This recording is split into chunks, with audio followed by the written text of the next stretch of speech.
स्वागत है हमारे YouTube चैनल पे। आज इस वीडियो में ज्ञान बिंदु जेएस एकेडमी का बिहार दौरा का प्रैक्टिस सेट नंबर 41 देखने वाले हैं। 40 तक हमने प्रैक्टिस सेट करवा दिया था, हालांकि मैंने उसे डिलीट भी कर दिया है। उसे मैं फिर से आप लोग के लिए ज्ञान बिंदु जेएस एकेडमी का प्रैक्टिस सेट करवाऊंगी। पर डे 2 या 3 प्रैक्टिस सेट आएंगे और इसे जल्द ही कंप्लीट भी कर लेंगे। चलिए फिलहाल इसे स्टार्ट करते हैं। फर्स्ट नंबर क्वेश्चन को देखते हैं। पेरिपल्स ऑफ द एरेथियन सी के अनुसार निम्न में से कौन कौन से बंदरगाह पश्चिमी समुद्र तट पर थे।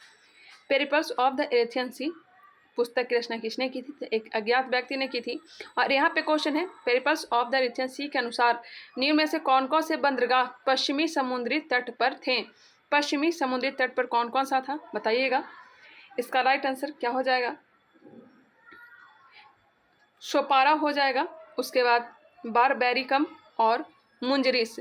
पोदुका जो था, पोदुका यह तमिलनाडु जो कि पूर्वी तट पर अवस्थित था, जबकि सोपारा, बारबैरिकम, मुंजरिस यह सब पश्चिमी तट पर स्थित था। क्लियर। सोपारा जो है यह महाराष्ट्र में स्थित था। बारबोरिकम जो था, बारबोरिकम यह पाकिस्तान के कराची में स्थित था। उस समय तो भारत का ही हिस्सा था। नेक्स्ट है पोदुका जो कि तमिलनाडु में स्थित है। और मुंजरिस, मुंजरिस जो हो जाएगा यह कहाँ है? यह केरल में। क्लियर। पोदुका बंदरगाह को ही अरिकमेडु बंदरगाह के नाम से भी जाना जाता है। इसका राइट आंसर हो जाएगा ऑप्शन नंबर बी, 1, 2 और 4। पोदुका जो है कहाँ है? यह तमिलनाडु में जो कि पूर्वी घाट पर अवस्थित है, ना कि पश्चिमी तट पर। नेक्स्ट क्वेश्चन है, निम्नलिखित में से कौन सुमेलित नहीं है? कृषि दिया गया है और संबंधित तथ्य दिए गए हैं। वास्तु, वास्तु जो तथा वास करने योग्य भूमि, क्षेत्र, खेती के उपयुक्त भूमि होता था। खिल, नहीं जोती जाने वाली भूमि। अपृहत जो होता था, यह जोती गई भूमि नहीं होता था। बिना जोती हुई भूमि को अपृहत कहा जाता था। ऑप्शन नंबर डी इसका राइट आंसर हो जाएगा, या फिर इसे बंजर भी कहा जा सकता है। नेक्स्ट है, विष्णु के किस अवतार को सागर से पृथ्वी का उद्धार करते हुए दिखाया है? विष्णु के किस अवतार को सागर से पृथ्वी का उद्धार करते हुए दिखाया गया है? यह हो जाएगा वराह। ऑप्शन नंबर सी। ये सब विष्णु के ही अवतार हैं। टोटल विष्णु के 9 अवतार हो चुके हैं। 10 अवतार होने वाले हैं। 10वां है कल्कि। देखिए कब अवतार होता है। नेक्स्ट है, किस हड़प्पाई स्थल से फारस की मुद्रा प्राप्त हुई है? फारस की मुद्रा कहाँ से प्राप्त हुई है? मैंने कितनी बार बताया भी है। यह प्राप्त हुई है लोथल से। लोथल कहाँ है? तो भोगवा नदी के किनारे है, गुजरात में। नेक्स्ट क्वेश्चन है, निम्नलिखित में से किसने महमूद गजनवी के हमले के बाद सोमनाथ मंदिर का पुनर्निर्माण किया? मोहम्मद गजनवी का आक्रमण 1000 से लेकर के 1027 के बीच हुआ था। टोटल 17 बार आक्रमण किया गया था और सोमनाथ पर आक्रमण किया था 1025 ईस्वी में। और यहाँ पे क्वेश्चन है, निम्नलिखित में से किसने महमूद गजनवी के हमले के बाद सोमनाथ मंदिर का पुनर्निर्माण किया था? यह किया था भीमदेव ने।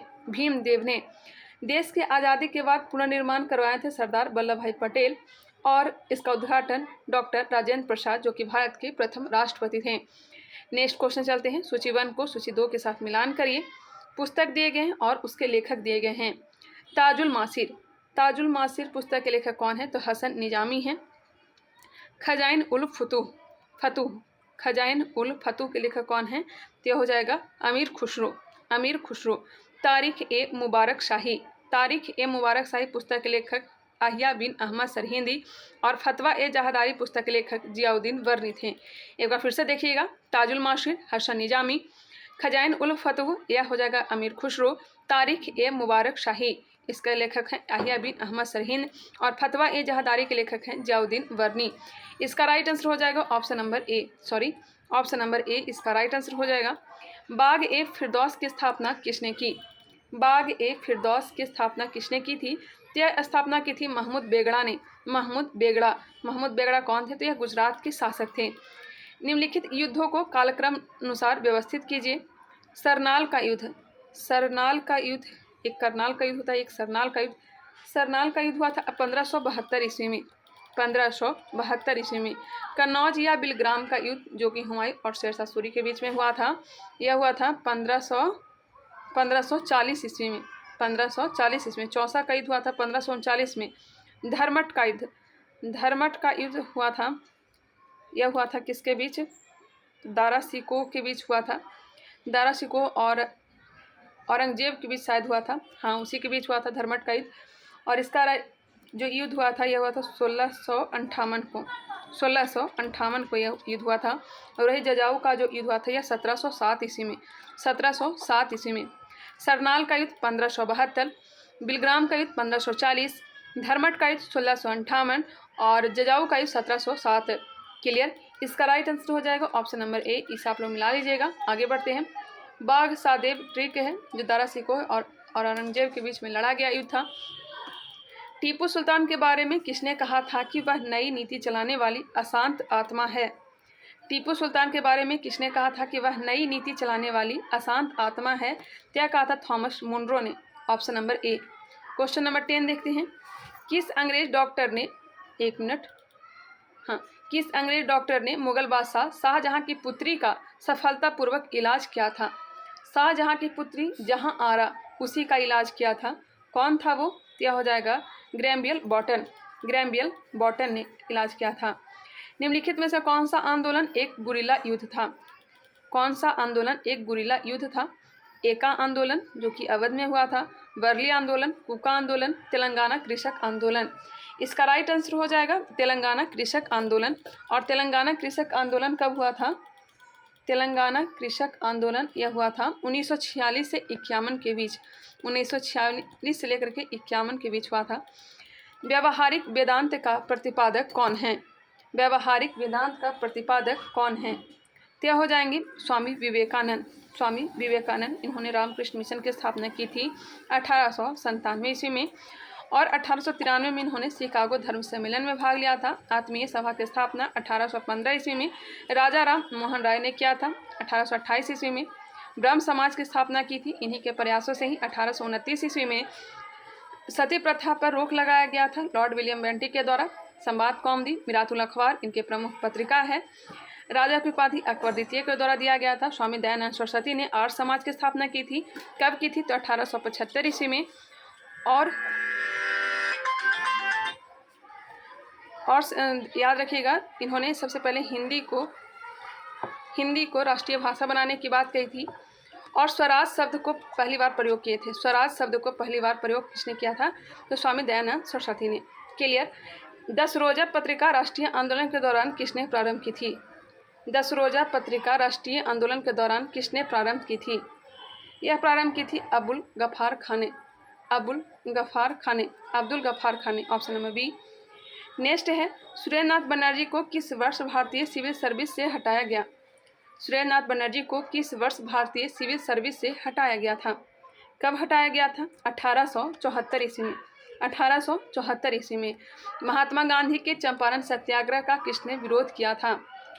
महात्मा गांधी का भारत में पहला सत्याग्रह 1917 में रामचंद्र शुक्ल के बुलाए पर ही महात्मा गांधी बिहार आए थे और इनका विरोध किया था एन.जी. रंगा ने। ऑप्शन नंबर बी इसका राइट आंसर हो जाएगा। नेक्स्ट क्वेश्चन है निम्नलिखित में से किसने राजपूताना की देशी रियासतों के साथ 1817-18 की अधीनस्थ संधि की बातचीत की थी? 1817-18 की अधीनस्थ संधि की बातचीत की थी। यह हो जाएगा चार्ल्स मेटकॉफ। विश्व के इतिहास में वह पहली सभ्यता कौन सी थी जिसमें शिक्षा व प्रतियोगी परीक्षाओं के आधार पर सरकारी कर्मचारियों के चयन की प्रणाली थी? एक बार फिर से क्वेश्चन देखते हैं।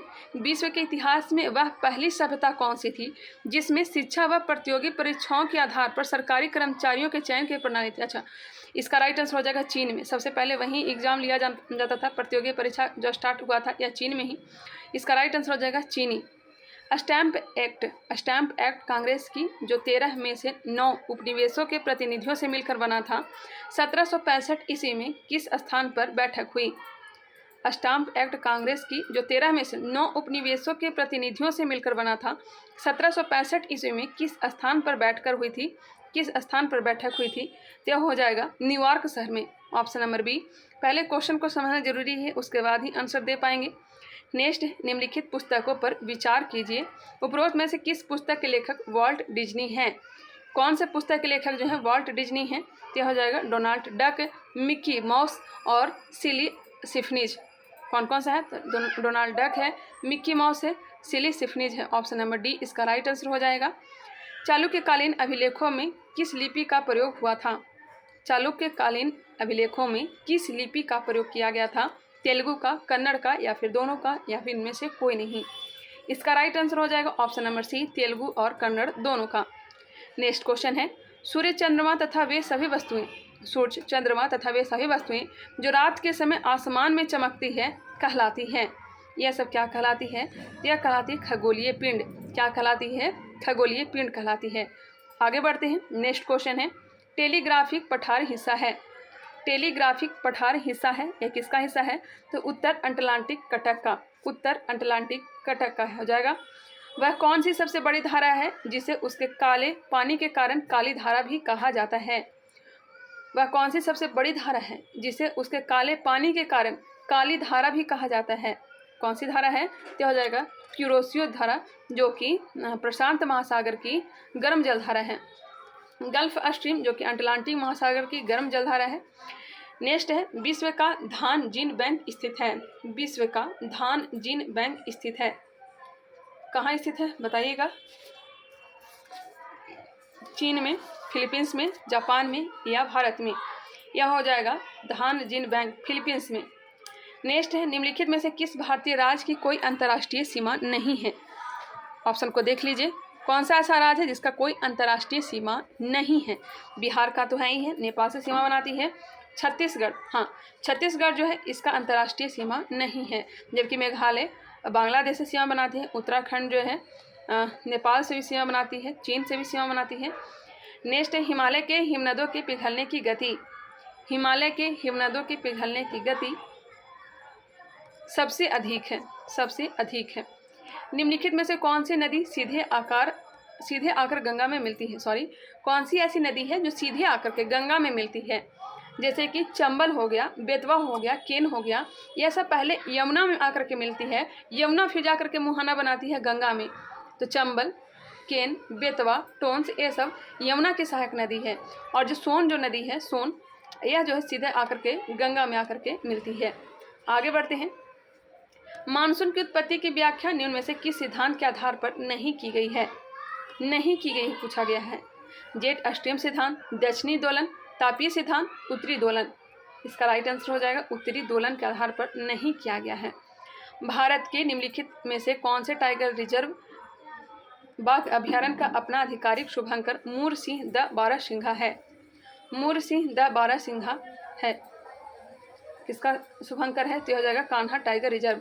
कान्हा पन्ना यह मध्य प्रदेश, रणथंभौर ये राजस्थान में है, रणथंभौर सरिस्का। नामेरी हो जाएगा असम में। नेक्स्ट है, भारत में फसलों की अधिक पैदावार वाली निम्नलिखित किस्मों पर विचार कीजिए। इनमें से कौन सा है जो गेहूं है? किस्म दिया गया है, कौन सा गेहूं का किस्म है बताइएगा। तो यह हो जाएगा अर्जुन और सोनालिका। अर्जुन और सोनालिका जो यह गेहूं का किस्म है। वही जया, पद्मा, कृष्णा, कावेरी, माही, सुगंधा, IR-20 यह सब किसका है? तो यह चावल का किस्म है। क्लियर? यहाँ पे एक पॉइंट आप लोग नोट डाउन कर लीजिएगा। भारतीय कृषि निदेशालय द्वारा विकसित किया गया प्रथम बौनी चावल का किस्म कौन सा है? तो यह जया है। नोट डाउन करिएगा। भारतीय कृषि निदेशालय द्वारा विकसित किया गया प्रथम बौनी चावल का किस्म कौन सा है? तो यह जया है, जया है। बिहार दरोगा में यह क्वेश्चन आ चुका है और इसका राइट आंसर हो जाएगा option number C, option number C. Next है, भारत के किस राज्य में नगरीय जनसंख्या 2011 का प्रतिशत सर्वाधिक है? नगरीय जनसंख्या 2011 का प्रतिशत सर्वाधिक है। प्रतिशत की बात हो रही है तो यह गोवा हो जाएगा। संख्या की बात रहती तब हो जाता महाराष्ट्र। निम्न को सुमेलित कीजिए। जलमार्ग दिया गया है, राष्ट्रीय जलमार्ग 1। राष्ट्रीय जलमार्ग 1 जो है यह जोड़ती है इलाहाबाद से हल्दिया। राष्ट्रीय जलमार्ग 2 यह जो जोड़ती है यह हो जाएगा सदिया से धुबरी, सदिया से धुबरी असम में है। नेक्स्ट है राष्ट्रीय जलमार्ग 3, ये जोड़ती है कोल्लम से कोट्टापुरम, कोल्लम से कोट्टापुरम। राष्ट्रीय जलमार्ग 4 जो है काकीनाडा से मरकानम, और एक मेरे ख्याल से तमिलनाडु में होना चाहिए। इसका राइट आंसर हो जाएगा ऑप्शन नंबर बी। एक बार फिर से आप लोग मिलान कर लेंगे। राष्ट्रीय जैविक खेती केंद्र स्थित है, राष्ट्रीय जैविक खेती केंद्र अवस्थित है तो यह हो जाएगा गाजियाबाद में। किसी निश्चित क्षेत्र में प्राणियों की संख्या की सीमा जिसे पर्यावरण समर्थन कर सकता है कहलाती है, यह कहलाती है वहन क्षमता। वायु प्रदूषण का स्रोत मीथेन किससे उत्सर्जित होता है? मीथेन जो है यह वायु प्रदूषण का स्रोत है और यह किससे उत्सर्जित होता है? तो कोयले की खान से भी होता है, धान के खेत से भी होता है, जानवरों की जुगाली से भी होता है। यह सभी हो जाएगा ऑप्शन नंबर डी। आगे बढ़ते हैं, नेक्स्ट क्वेश्चन देखते हैं। जैव विविधता में परिवर्तन होता है। जैव विविधता में परिवर्तन होता है, भूमध्य रेखा की तरफ बढ़ती है। भारतीय प्रतिनिधियों को कानून निर्माण करने की प्रक्रिया में पहली बार कब शामिल किया गया था? यह शामिल किया गया था 1861, 1880, 1809, 1817 ईस्वी में। इसे शामिल किया गया था 1861 ईस्वी में। भारत की संविधान सभा किसके अनुसार गठित की गई? भारत की संविधान सभा किसके अनुसार गठित की गई? यह गठित की गई थी कैबिनेट मिशन योजना। निम्नलिखित शब्दों में से कौन सा शब्द वर्ष 1975 में भारतीय संविधान की प्रस्तावना में सम्मिलित नहीं था? कौन सा नहीं था? बंधुत्व, संप्रभु, समानता या तो था ही अखंडता नहीं था। अखंडता को जोड़ा गया था। 3 शब्द हालांकि जोड़े गए थे 42वां संविधान संशोधन 1976 के द्वारा, समाजवाद, पंथ निरपेक्ष और अखंडता। और इसका राइट आंसर हो जाएगा ऑप्शन नंबर डी। भारत के संविधान का अनुच्छेद 46 किसके शैक्षिक और आर्थिक हितों के प्रोत्साहन का उल्लेख करता है? यह करता है अनुसूचित जातियों, अनुसूचित जनजाति तथा अन्य कमजोर वर्गों के लिए। ऑप्शन नंबर बी इसका राइट आंसर हो जाएगा। इसमें से कोई भी क्वेश्चन गलत नहीं होगा, क्वेश्चन का आंसर गलत नहीं होना चाहिए। फिर भी कोई क्वेश्चन में डाउट होता है तो आप लोग कमेंट करेंगे, इसीलिए मैं क्वेश्चन जो है गलत नहीं बताती हूँ, इसलिए बार बार आप लोग कमेंट करते हैं कि मैम आप ज्ञान बिंदु का भी प्रैक्टिस सेट करवाएं। मुझे पता है कि बहुत सारे ऐसे लोग हैं जो बहुत सारे आंसर हैं जो गलत बताते हैं, लेकिन मेरा जो प्रयास रहता है सारा का सारा आंसर सही बताने का। चलिए आगे बढ़ते हैं, नेक्स्ट क्वेश्चन देखते हैं 41 नंबर। भारत के संविधान का कौन सा उपबंध यह व्यवस्था देता है कि भारत के राष्ट्रपति अपने पद की शक्तियों के प्रयोग के लिए भारत के किसी भी न्यायालय के प्रति जवाबदेह नहीं होंगे? एक बार फिर से, भारत के संविधान का कौन सा उपबंध यह व्यवस्था देता है कि भारत के राष्ट्रपति अपने पद की शक्तियों के प्रयोग के लिए भारत के किसी भी न्यायालय के प्रति जवाबदेह नहीं होंगे? यह हो जाएगा अनुच्छेद 361 के तहत। यदि सरकार राज्यसभा में पराजित हो जाए तो क्या होता है? कुछ भी नहीं होगा। यदि सरकार राज्यसभा में पराजित हो जाए तो क्या होता है? उपरोक्त में से कुछ भी नहीं होगा। Option number D. Next question है, भारत में न्यायिक सक्रियता संबंधित है। भारत में न्यायिक सक्रियता संबंधित है, यह हो जाएगा जनहित याचिका से। भारतीय संविधान के किस भाग में केंद्र राज्य विधायी संबंध दिए गए हैं? केंद्र राज्य विधायी संबंध है, केंद्र राज्य विधायी या फिर प्रशासनिक, यह हो जाएगा भाग 11। और अगर रहता केंद्र राज्य वित्तीय, यह हो जाता भाग 12 में, वित्तीय संबंध भाग 12 में हो जाएगा। इसका राइट आंसर हो जाएगा ऑप्शन नंबर बी। अब तक भारत में कितनी बार वित्तीय आपात की उद्घोषणा राष्ट्रपति द्वारा की गई है? वित्तीय आपातकाल भारत में अभी तक नहीं लगा है और इसका चर्चा अनुच्छेद 360 में है। कहाँ से लिया गया है? तो अमेरिका के संविधान से लिया गया है। हालांकि स्ट्रैटेजिक में मैंने करवाया भी है। भारत के स्रोत मतलब भारतीय संविधान के स्रोत मैंने करवाए हैं, अगर आपने नहीं देखा तो उसे आप लोग जाकर देख सकते हैं। प्रशासनिक सुधार आयोग वर्ष 1967 जिसने पहली बार लोकपाल तथा लोकायुक्त बनाने की संस्तुति की थी, इसके अध्यक्ष कौन थे? क्वेश्चन को एक बार फिर से देख लीजिए।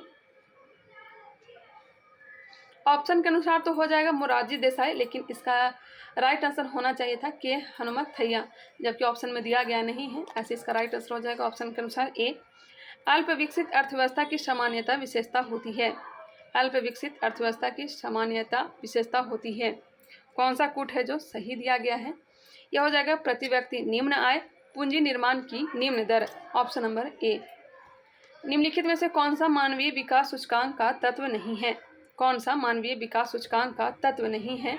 तो हो जाएगा शिशु मृत्यु दर, जबकि जन्म के समय जीवन प्रत्याशा, वयस्क साक्षरता दर, गरीबी रेखा के नीचे रहने वालों की संख्या। गिनी गुणांक का माप है। गिनी गुणांक का माप है। बताइएगा इसका राइट आंसर क्या हो जाएगा? इसका राइट आंसर दिया क्या गया है उसे एक बार चेक कर लेते हैं। इसका राइट आंसर दिया गया है 49 का ऑप्शन नंबर सी। 49 का आंसर दिया गया है सी, जो कि गलत है। इसलिए मैं कहती हूँ कि आप लोग आंसर के फेर बना रहे हैं। नहीं हो तो आप लोग सर का क्लास परचेस कर लें, वहाँ से आप लोग क्लास करें, क्योंकि एक एक क्वेश्चन मायने रखता है। गिनी गुणांक का माप क्या होना चाहिए? तो हो जाएगा 0 से 1। 0 से 1 आय की असमानता को यह दर्शाता है। गिनी गुणांक क्या है? तो आय की असमानता को दर्शाता है। नेक्स्ट है इंटीग्रेटेड सर्किट चिप का विकास किसने किया है? इंटीग्रेटेड सर्किट चिप का विकास किसने किया है? तो यह किया है J.S. किल्वी ने। CAD का तात्पर्य है, CAD इसका full form computer aided design. Zeolite क्या है? जियोलाइट क्या है? ये हाइड्रेटेड सोडियम एल्यूमिनियम सिलिकेट है। Option number B. आइसोटोप्स के रासायनिक गुण। आइसोटोप्स के रासायनिक गुण क्या हैं? समान होने चाहिए। हेक्सा मिथाइलिन डायमाइन और एडिपिक एसिड के संघनन से प्राप्त पॉलीमर क्या होता है? आज लेवल थोड़ा हाई है। इसका राइट आंसर हो जाएगा नायलॉन 66 है। लेंस किससे बनता है? लेंस किससे बनता है? तो फ्लंट कांच से। प्रेशर कुकर में खाना जल्दी पकता है क्योंकि प्रेशर कुकर में खाना जल्दी पक जाता है। अधिक दाब पर पानी अधिक तापक्रम पर उबलने लगता है, इस कारण से। ग्रीष्मकाल में हमें सफ़ेद वस्त्र धारण करने की सलाह दी जाती है क्योंकि हम लोग गर्मियों में सफ़ेद वस्त्र धारण करते हैं। ऐसा क्यों करते हैं? पता ही होगा। सफ़ेद वस्त्र जो है ताप का कम अवशोषण करता है, वही काले वस्त्र जो है ताप का अधिक अवशोषण करता है। पूर्ण आंतरिक परावर्तन होता है जब प्रकाश जाता है। पूर्ण आंतरिक परावर्तन या हीरे से कांच में। अधातुएं विद्युत की कुचालक होती है क्योंकि अधातुएं जो होती है, धातु तो सुचालक होता है, जबकि अधातुएं जो हैं कुचालक होते हैं। क्यों ऐसा होते हैं? कि उनमें मुक्त इलेक्ट्रॉन नहीं होते हैं। गुणसूत्रों की आकृति विज्ञान का अच्छी तरह से अध्ययन किससे किया जा सकता है? गुणसूत्रों की आकृति विज्ञान का अच्छी तरह से अध्ययन किससे किया जा सकता है? तो मध्यावस्था से। ईस्ट मिलाने पर गूथे हुए आटे के उठने का क्या कारण है? ईस्ट को अगर आटे में मिला दिया जाए तो आटा जो है उठ जाता है, फूला हुआ हो जाता है। इसका क्या कारण है? तो कार्बन डाइऑक्साइड गैस का निर्मोचन होता है। निम्नलिखित में से किस फसल में एजोला एवं एनाबीना जैव उर्वरक का प्रयोग किया जाता है? किस फसल में एजोला एवं एनाबीना जैव उर्वरक का प्रयोग किया जाता है? यह प्रयोग किया जाता है किसमें? चावल में। काली मिर्च का पौधा क्या है? काली मिर्च का पौधा क्या है? तो यह है लता है, बेल है। Option number C. जीवन चक्र की दृष्टि से पौधे का सबसे महत्वपूर्ण अंग कौन सा है? एनसीईआरटी से क्वेश्चन दिया गया है। जीवन चक्र की दृष्टि से पौधे का सबसे महत्वपूर्ण अंग कौन सा है? आप लोग एनसीईआरटी कम से कम ऑब्जेक्टिव फॉर्म में जो हमने करवाया है उसे आप लोग कंप्लीट कर लें। वो आपके लिए बिहार पुलिस हो या फिर बिहार दरोगा बीपीएससी, उसके लिए बहुत ही इंपॉर्टेंट है। जीवन चक्र की दृष्टि से पौधे का सबसे महत्वपूर्ण अंग यह हो जाएगा पुष्प। Question number 65। प्रकाश संश्लेषण के दौरान ऑक्सीजन किस कारण विमोचित होते हैं? प्रकाश संश्लेषण के दौरान ऑक्सीजन किस कारण विमोचित होते हैं? बताइएगा। यह हो जाता है जल का प्रकाश अपघटन के कारण। बौने पौधे को किसके अनुप्रयोग से लंबा किया जा सकता है? बौने पौधे को किसके अनुप्रयोग से लंबा किया जा सकता है? यह हो जाएगा साइटोकाइनिन हार्मोन द्वारा। पौधों में पानी की आपूर्ति किस क्रिया द्वारा होता है? पौधों में पानी की आपूर्ति किस क्रिया द्वारा होता है? या परासरण के द्वारा। हाल ही में एलआईसी का अध्यक्ष किसे नियुक्त किया गया है? एलआईसी का अध्यक्ष सिद्धार्थ मोहंती को। कौन सा देश 2018-22 के बीच दुनिया का सबसे बड़ा हथियार आयातक बना रहा? हथियार आयातक यह बना रहा अपना भारत। किस खिलाड़ी ने T20 क्रिकेट में सर्वाधिक हैट्रिक लेने का रिकॉर्ड बना दिया है? T20 क्रिकेट में सर्वाधिक हैट्रिक लेने का रिकॉर्ड बना दिया है। यह बनाया है राशिद खान ने। हाल ही में किस राज्य की हस्तकला माता नी पछेड़ी को जीआई टैग मिला है? जीआई टैग 10 साल के लिए मान्य होता है। सबसे पहले दार्जिलिंग की चाय को जीआई टैग दिया गया था। यह हो जाएगा गुजरात। किस आईआईटी संस्थान के शोधकर्ताओं ने एक 3D कागज आधारित पोर्टेबल उपकरण विकसित किया है जो 30 सेकंड के भीतर दूध में मिलावट का पता लगा सकता है?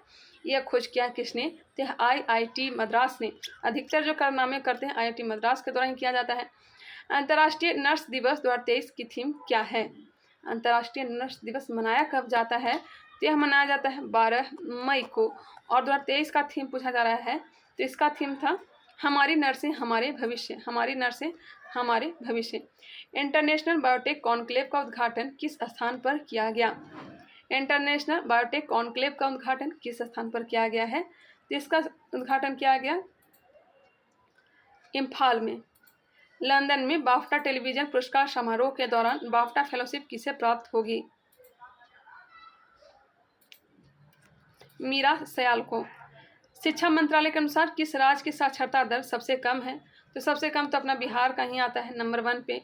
Bipin the man behind the uniform नामक नई पुस्तक के लेखक कौन हैं? The man behind the uniform नामक नई पुस्तक के लेखक कौन हैं?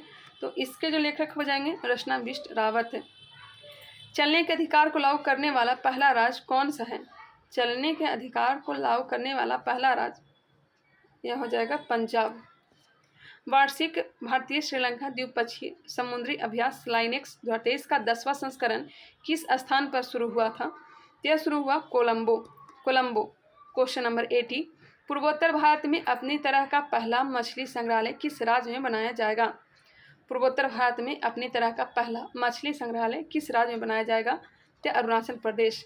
जापान को पीछे छोड़कर दुनिया का दूसरा सबसे बड़ा कच्चा इस्पात उत्पादक देश कौन बन गया है?